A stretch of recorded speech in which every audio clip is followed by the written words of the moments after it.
Good morning, Africa and the world at large. Today is Sunday, the 26th of June in the year 2022, and it is another time and another moment on our program, Sunday Morning with Emmanuel Mensah. It is your divine right to know the truth, to set yourself free. Today, I'm going to speak to you on the topic, is God omnipotence, omniscience, omnipresence, and omnibenevolence a matter of contradiction in terms?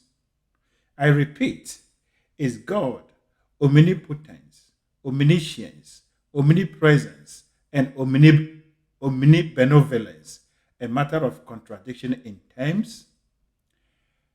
We are told that God is the supreme being. According to the monotheistic religions, all the religions that we know, Christianity, Islam, and we believe that there is only one God, one supreme God. And therefore, this God is supreme.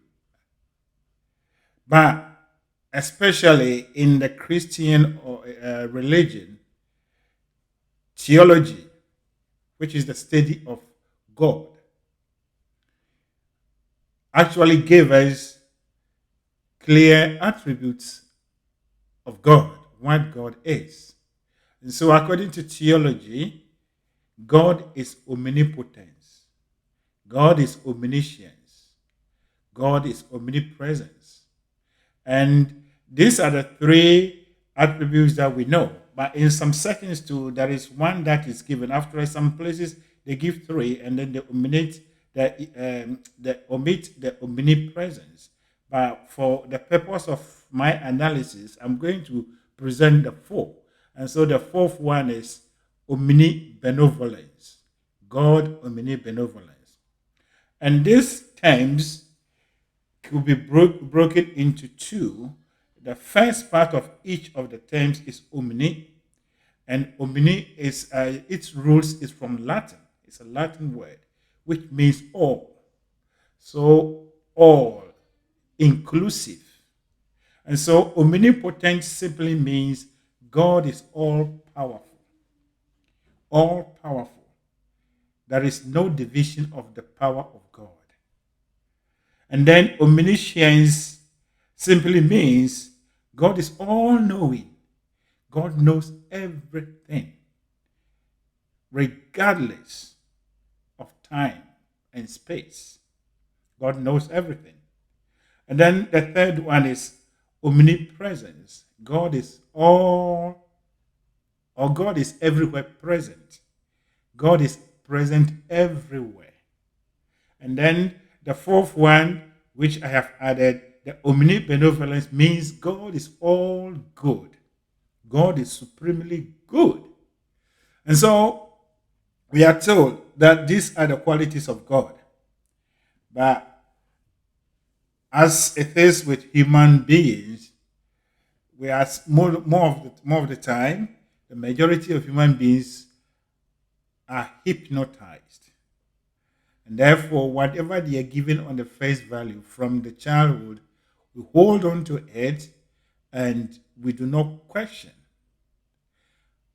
My purpose is not to discourage you or to convert you from your religion into another thing. I don't run a religion. But my purpose is to open your eyes and your minds to the truth, such that whatever religion you find yourself in, you'll be able to practice your religion in alignment with the truth. Or if you decide to be a spiritual man who doesn't actually believe in any religion, fair enough.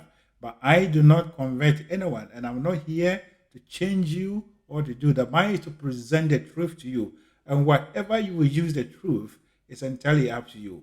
The determination is to expose one another to the truth such that we will rise up. There is something that is more or less a lead on our minds.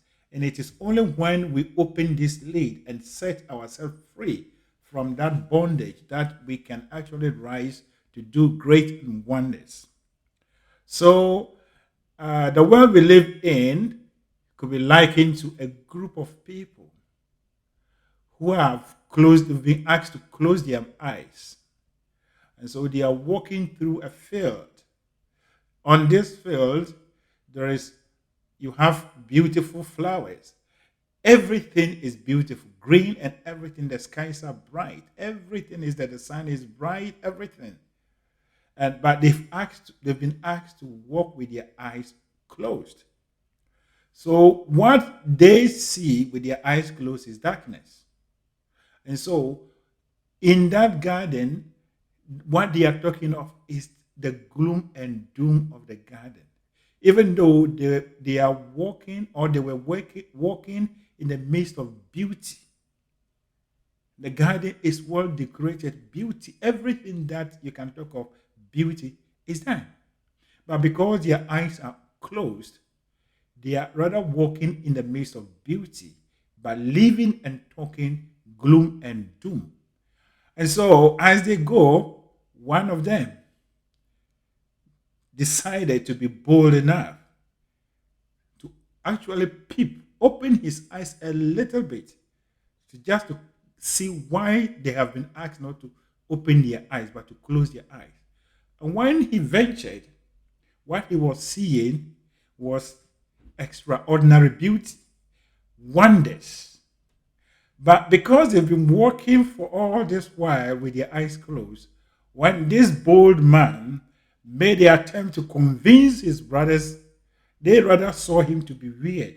So what he was describing to them, which was the reality, was something strange to them. So they were actually calling him someone who was weird and they couldn't understand him. So that is how the world is. Every man or woman, we are all walking on this earth with our eyes closed to the truth. And so the few men who have been able to discover this truth, when they present the truth to the majority, mostly the majority sees these few people as weird and people who are not speaking the truth. But in the actual fact, these few people are those who are presenting the truth to the world. And so it is. Our world that we live in, we've been asked, or we've been presented a picture of a God who is at the same time loving and good, and at the same time vindictive and cruel. That is what we know. And therefore, we are with our eyes closed, we are not ready to accept anything other than what we've been given. But that is not the truth. So what I'm giving, I am just one of the few who has stumbled upon the truth. And I've decided to share it with you, my fellow Africans, and humanity. And anyone listening to me, it is your responsibility, it's your duty to begin to look at these things. The only time that a man or woman is actually living as a human being is when he or she has started asking himself important questions about his own existence. Not what you are reading in books, not what you are being told by the leaders and whatever, but what your heart tells you is the truth. What your heart tells you is the truth. And so the situation I have presented, I want to present it in a different setting from the African perspective. When we were growing up in our days, we were told that when you were eating as a child and you sing, your mom or dad, someone close to you, will pass away. And that is what was put into our minds. So some of us, we grew up with this mentality. And I, for one, I grew up until I went to University of Ghana. And I was reading philosophy. So we were doing African philosophy. And the lecturer came in and presented this thing. And when he started talking about it, that it became that, look, some of us became conscious of what he was saying about this. That it is not that you would die or someone would die, but it is just simply scientific reasons. And by the African way of looking at things, they put fear into the child. And so you grow with this mentality. Even right now, if everyone, anyone that has gone through this tradition will be honest with himself, people still struggle to even to come to terms with this, that when you are eating, you don't have to sing. When you are taking a shower, you don't have to sing. If you do that, something calamitous will come into or to your parents. So this is why we walk in, and until you work on yourself to get rid of this, you are trapped into this mindset, and that is why we are all in. We are told that God is all powerful, all powerful. God is all powerful, and the word "all" is inclusive. And if all powerful, that means God. No one can challenge God. No one can actually be presented as the opposite of God or the opposition of God, because all is all. And if we are to see that God, the omnipotent, there is another power that is fighting God omnipotent and his children, then this omnipotent God loses his quality as omnipotent, because all includes everything. So it is up to you to begin to think about this. If you don't know, maybe some of these words were just given to us without actually taking us back to the roots of these words. And that is what I'm explaining to you. In the monotheistic Christian religion or your religions, omnipotent, it simply means all powerful. The omni in Latin is all. So omnipotent is all powerful. And if God is all powerful, there can never be any other power that will oppose him. The moment or the very day that another power rises to oppose God, then God loses his quality as omnipotent, all powerful. And so that is how it is. So when we are being told that there is a demon, there is a devil that exists in our setup that is fighting against God's children, then it means that that demon, that devil, has taken a portion of God's omnipotence status, and therefore God is no longer omnipotent. So as soon as you go or you get up and you believe in this duality, believe in this duality of powers, where there is an opposing power against the power of God, then you are negating the omnipotence of God. That is the truth. God is all powerful, all that there is, and therefore he cannot have an opposing power. So in effect, you see that your belief, the belief that we've been fed with, negates the actual presence of God, the power of God that is in us. And that is, we believing that there is a devil. There is something that is fighting against God's children. That is not true. God omnipotent, God will lose his quality as omnipotent if there is to be an existence of a devil that can fight against his children. And God's all-powerful status actually is questionable, that he could not protect his children such that another power can come to torment his own children. Why will you feel, or how will you think that there will be another power that will come into your home and then override your presence and torment your own children? Then you become a bad father. And that is why we are making God the omnipotent, all powerful. That there is a devil, that he's taking the whole world, and therefore, because the devil has taken the whole world, God, all powerful, is going to take all those that the devil has taken to his side into a place called hell. That is, omnipotent has now conceived the idea of evil, which is not true. God is pure. God is pure spirit. And he does not know anything of sin or anything that is impure. So for God even to conceive that he's going to take his own children and a power that he created and put them in the hell means God has taken on what? Evil status, which negates who he is, the all powerful God. So my job is just to tease your mind and to bring your mind to this.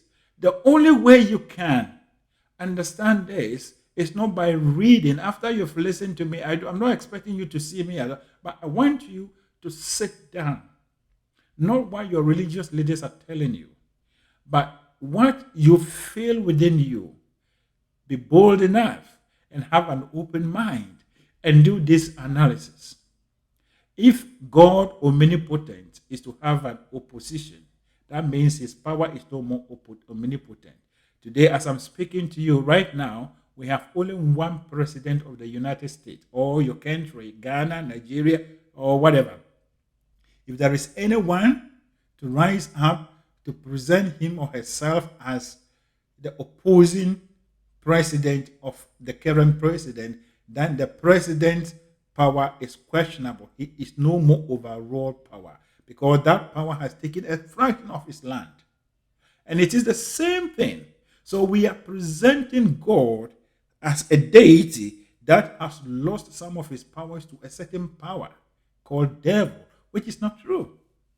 So this is where your own inner self, you need to speak to yourself and let God himself, that the truth that you get from within is the truth, but not what other people are saying. Religion is an organized religion or organized business that men and women have used to control others. And if we are to even step back and go into history, in the olden days, men and women were not even allowed to read the Bible. God has prevented them. And men and women, those who ventured, were burnt alive. People have used the name of God to do all kinds of things. All these laws were changed. All these rules were changed, not by God, by men themselves.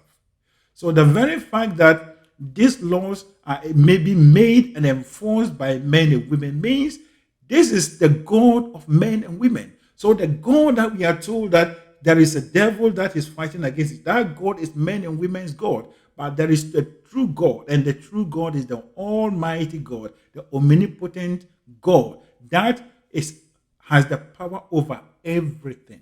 And he is the creator and the maker of everything. So that is the first one. So long as you keep on holding this concept that there is a devil, then it means God, omnipotent, means something different other than the true meaning of this word. And that is why I made my title that a contradiction in terms. When we say something is a contradiction in terms, that means you've used a word which depicts a certain meaning other than its real meaning. So unless, of course, we are told that the omnipotent, it has a different meaning other than what it means in the dictionary. Now, the next one is God, the omniscience. God, omniscience. God, all-knowing. God knows everything. God knows everything. And the knowing of God is not only at any moment, but it is eternity, into eternity. So what was to come, God knew. And what is to come, God knew.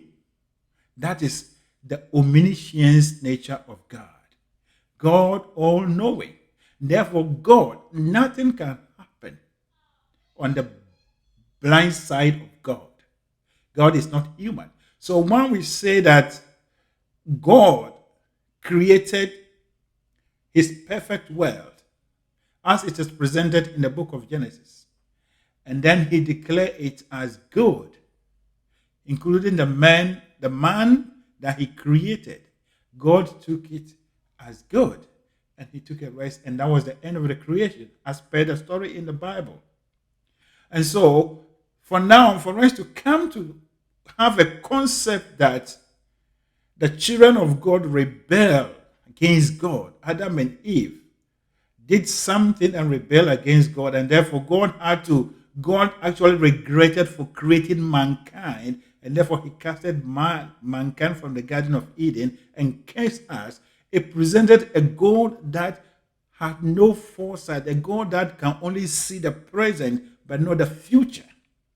So the whole idea of this comes to defeat the quality of God as omniscience, God all-knowing, omniscience.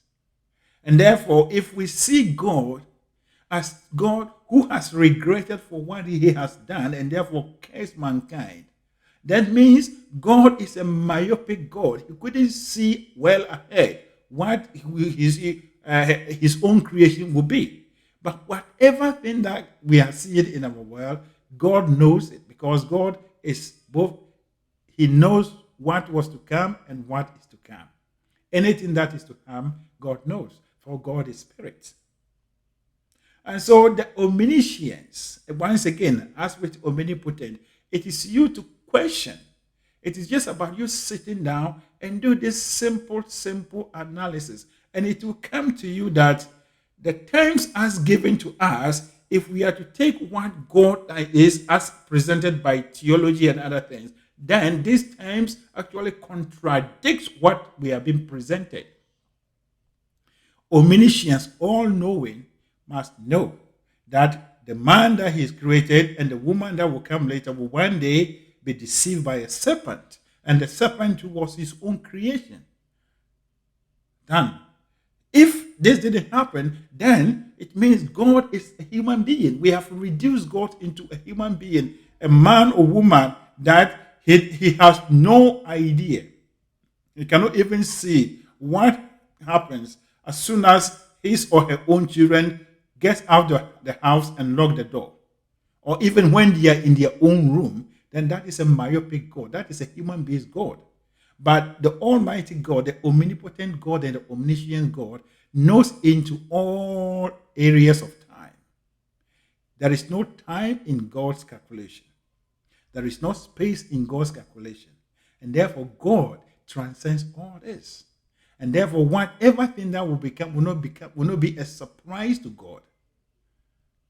And therefore, if what happened as it was presented as Adam and Eve's story, if it is indeed true, then God would have known.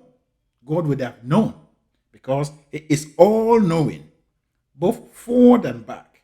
So this is the time.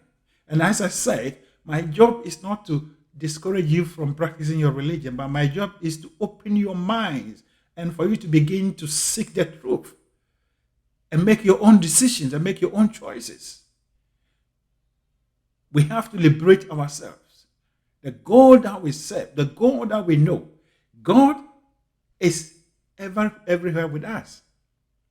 He is omnipresent. And that is why we move on.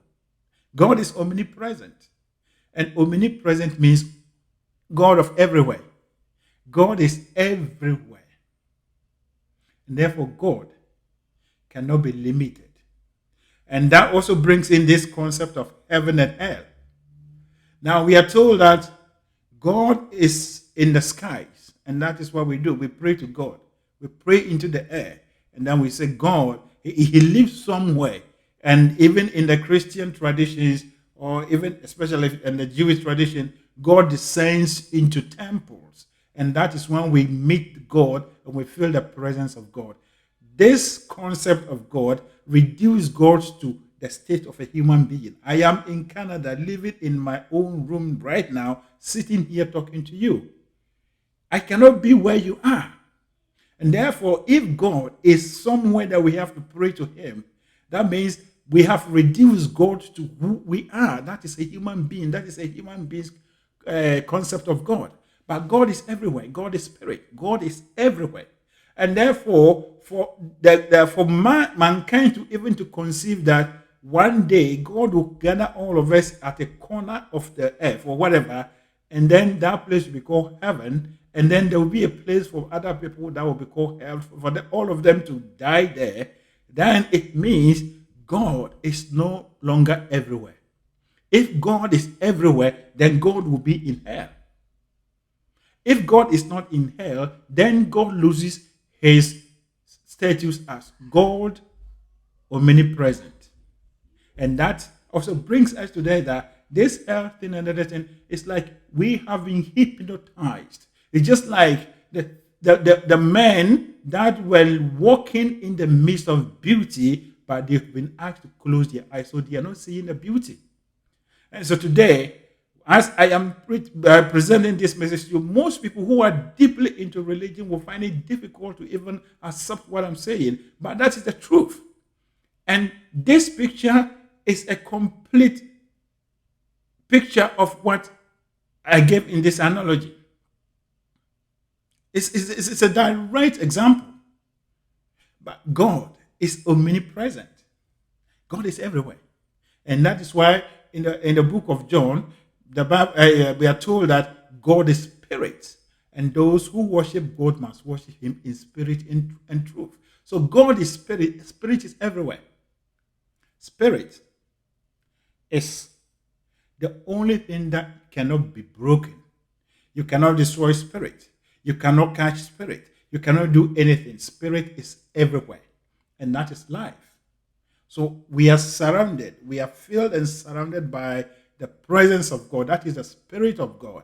And that animates everything. Everything that you have around you everywhere is the Spirit of God animating everything. So God is with you wherever you are. And that will be there. That is the truth forever. So when you depart from here, you leave your earthly temple, which is your body, you go back to God, who is spirit. You go into the spiritual world and you become one with God.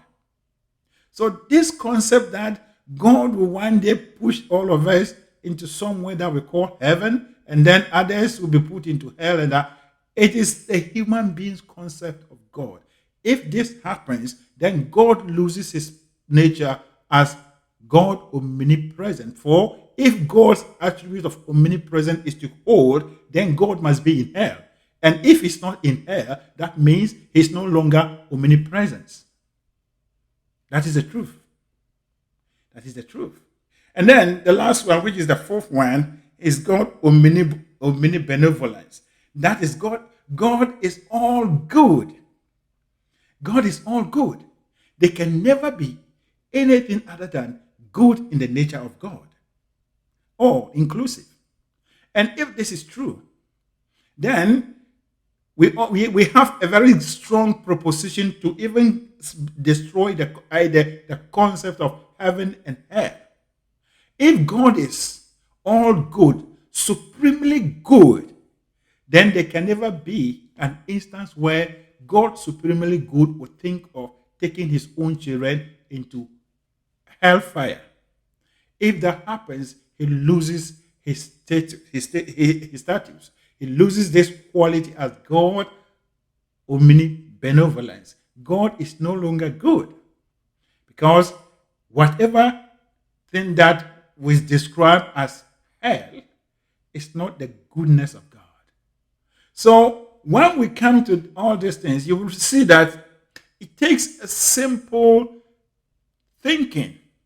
From your perspective, each and every one, we live individually. You have your own world, and that world is your mind, and that is where you are a king. You are supposed to be the king over there. And think about these things. God omnibenevolence. That is God supremely good. Supremely good. And if someone is supremely good, that means there can never be an instance where he would do any cruelty to anyone. And therefore, this concept of hell is something, a contradiction to the nature of God. The concept of hell is something contradiction to the nature of God. In the same way, the concept of devil is something contradiction to the nature of God, as given to us by these four words. Omnipotent, God all powerful. All powerful is indeed. God is spirit. And spirit is powerful in all sense. You cannot break up spirit. You cannot destroy spirit. And as we are told in science, that energy cannot ever be created or destroyed. You can only transform energy in the same way. And that is spirit manifesting itself in another form. Oh yeah, so energy, whatever, your spiritual state is the energy. All human beings, we are made of energy. Everything in the universe is controlled by energy. We are vibrational beings. And therefore, when we return, every human being will one day leave his earthly body. You return to your parent spirit. That is God. And you become one with God. It doesn't matter what you've done here. Whatever you will do on earth here, you accumulate what we call karma. You accumulate your own effect and you suffer it here. But that doesn't mean that God is no longer loving you. God is the one that leaves you. If the Spirit of God leaves you, then you are no more a human being. Let us begin to do this analysis. God omnipotent is God all powerful, and therefore he cannot have any opposition. God is spirit. God omniscience is God all knowing. All knowing. And all knowing can never fail to know what he's creating will be in the future. And God, omnipresent, he's everywhere. God is the spirit or the formless substance, as used by Wallace Wattle, is the formless substance that permeate, and fill the interspace of the universe.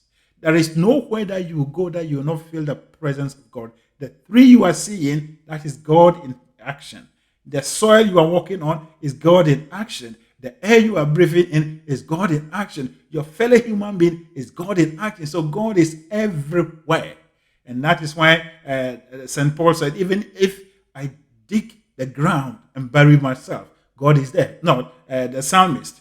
The psalmist says, if I dig the ground and go there, you are there. If I go high into the skies, you are there. Even I go into the belly of the sea, you are there. So God is everywhere. And these are the words of King David, the writer of the book of Psalms. So this is what we need to begin to work on ourselves, to ask ourselves this simple analysis. And you will come to the truth that God, as presented to us, is more than that. God is all-knowing. God is all-beauty. God is omnipotent. God is omnibenevolence. God is omniscience. And these things, he is them just as they are. And it is you as a human being who is an individualization of this nature of God. And therefore, you have all these qualities. You are not going to hell. And know what? You are not going to hell, but you are going back to God himself. And one day, if you will be given the opportunity to come back to this earth to correct your errors. And as the Bible says, go to the ant, the sluggard, and learn his ways. And who is the ant? That is the nature. Nature presents us everything for us to use to understand who we are. And then we will understand God. Know thyself. Know thyself. Begin to think of knowing your own self. Who are you? You sit down and ask yourself, who am I? And it will interest you to know that when you begin to ask this question, you come to realize that your own self, as you are sitting here, that you call yourself this and that, you are just the development of a sperm and an egg. So when the question comes out, who am I? You are a sperm and an egg. And this thing is the fusion of the masculine and the feminine. That is God put together. And that becomes you. So while you came about, it's an invisible way of expression. And that is the beginning of the self-expression of God. So you are a spirit. And as you came, so you would disappear from this earth into the spiritual world where you came from. So we are all spiritual beings. Whatever anyone is doing as bad or whatever, he's only using the Spirit of God negatively. And he accumulates his own pain here, but in the spirit there is nothing as evil. Because they can never be evil in the presence of God. So as soon as you return to God, you are given the right to be part of God. Now, if you want to take, I use the nature, I say go to the sluggard, go to the ant, you the sluggard, that is nature. If you take the sea, go to the sea and take any quantity of the seawater, bring it home. You can even decide to add color to it. Take it back and pour it into the sea. It neutralizes everything. And the water that you've taken and poured it into the sea becomes part of the sea. It will not remain the same color forever. It will neutralize to become the color of the sea. And that is you and I. In the same way, look at the rain. The rain, the formation of the rain is something that I personally always think of it and I say, wow, this is what human beings we are. We are spiritual beings. So the rain falls, the water collects on the ground, then the water evaporates and goes back, condenses and forms clouds and returns to the earth. And this is a cycle. It's a cyclical thing. So we are all here coming here on several times, several occasions to, contribute to the evolution of God's own movement. That is the truth of life. So no one is dying to go to hell. We are all dying, or we are not dying. A human being never dies. The human being only transitions into another world. So you are never born, so you will never die. You are a spiritual being. A spirit is eternal, and that is why a spirit is omnipotent. You are the spirit of God, and the spirit of God cannot be destroyed. And if God is going to destroy his own spirit, that means God is going to destroy his own self, which it is not. And therefore, this idea that we are going to heaven to enjoy and some people are going to strive to suffer, it's something that every man or woman has to begin to question himself. And as religion has done to mankind, many rules, many laws, many things that have been presented to mankind, all of them have been changed one by one, not by God, by men and women. And the very fact that these laws and rules are being made and changed by men and women means that they are man-made rules and laws. And these two are man-made concepts of the nature of God. The nature of God. Heaven is the abiding peace in your soul. That is when you say you are in heaven. Hell is the turbulence you go through on earth here when you are doing the negative, or you are only thinking and doing negative things. That is the hell on earth here. So heaven and earth here are lived on this earth. And as soon as you leave the earth plane, you go into the beautiful and the nature of God. You go back to the nature of God. I was listening to a clip, and I don't know the man. Someone was talking about heaven and hell, and he was saying that those who doesn't believe that there is a hell, all you have to do is to die and see what happened.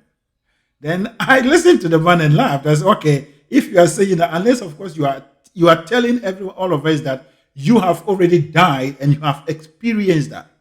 No one has ever died and came back to tell us what the experience. While people go on, they get the chance to get out of the body and they have this psychic or spiritual experience a little bit and they come back. So whatever people are talking or whatever, it is their own thoughts that dependent on earth here that they have brought back to earth here. But the fact is, if God is to destroy his own creation, then God will no longer be the omnibenevolent God. God will no longer be the all-good God. That is the fact. And therefore, this is the time you need to take up your own responsibility and to begin to ask yourself questions. Know thyself. Know what I'm telling you. Know what any other person is telling you. Your own analysis and your own conclusion becomes what is truth to you. And this is done only when you go deeper into yourself and allow the Spirit to reveal to you. And you come to the point that you come back to the conclusion. You come to the conclusion that I am giving to you, to be honest with you. Because truth never contradicts. Truth never contradicts. So God omnipotent, God omniscience, God omnipresence, and God, Omnibenevolence, all shows absolute state of God. God lives in absolutes. And absolute means all. All means without exception. And therefore, anything, any concept that present God to that there is an exception of his qualities or these qualities negates the actual presence of God and who God is. And so today, my purpose is to present to you and for you to begin to think about this. You are a human being made in the image and the likenesses of God and given a powerful mind to use to think and develop your own understanding of life. Life is beautiful. Life is wonderful. And that is God himself running through us. And when you seek to understand your own existence, independent of what all other men are doing, this life will expose you, will open your mind for you to have the true meaning. So let us begin to walk in the spirit of truth. As I started, all men and women, per our religions, we are like the men that have been placed in a beautiful garden and asked to walk with their eyes closed. With their eyes closed, all they are seeing is gloom and doom. The only one man that became bold to break that and open his eyes, he saw the beauty and the glory of the garden, which is the nature of God. And that is the same thing we are presenting to all of you. This is challenging your religious beliefs. These are challenging your religious standpoint. But that is the truth. That is the truth. And if you begin to work on yourself, you will see that you will practice true religion, but not man-made religion. And the true religion is spirituality. That is seeing yourself as a spiritual being, always in alignment, walking and doing things in alignment with our parent God. And when we leave this earthly earth, we will go back to our God, we will go back to our Father and become one with him.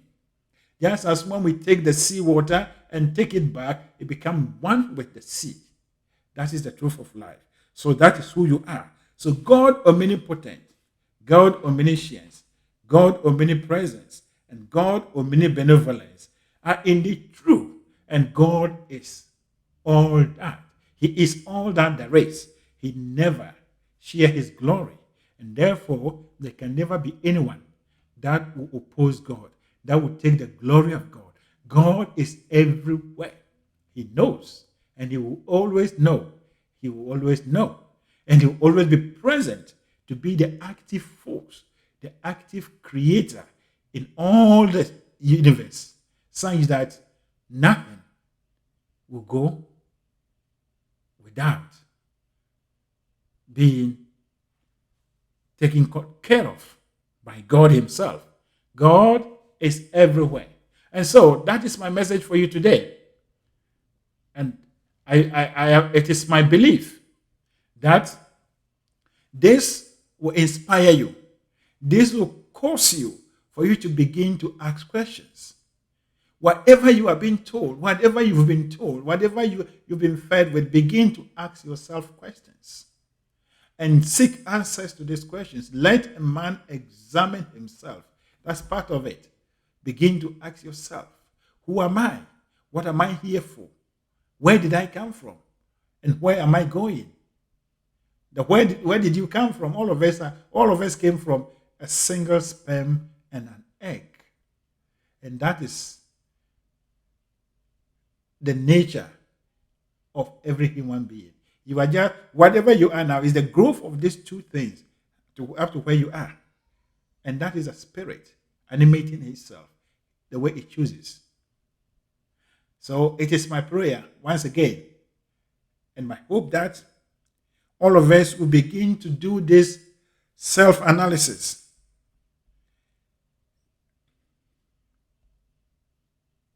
And begin to walk in the light of the truth to set ourselves free. Once again, My name is Emmanuel Mensah. I am the co-founder of the Eagle Mentality Group. And at Eagle Mentality Group, we teach and propagate the information about the power of the subconscious mind and universal laws and principles. It is our dream and determination to raise a new group of Africans who think and do things in the light of universal truth, universal laws and principles, so that we will create a new Africa that is well developed, that is a continent that is soaring with all other continents and races. Thank you, and God bless you.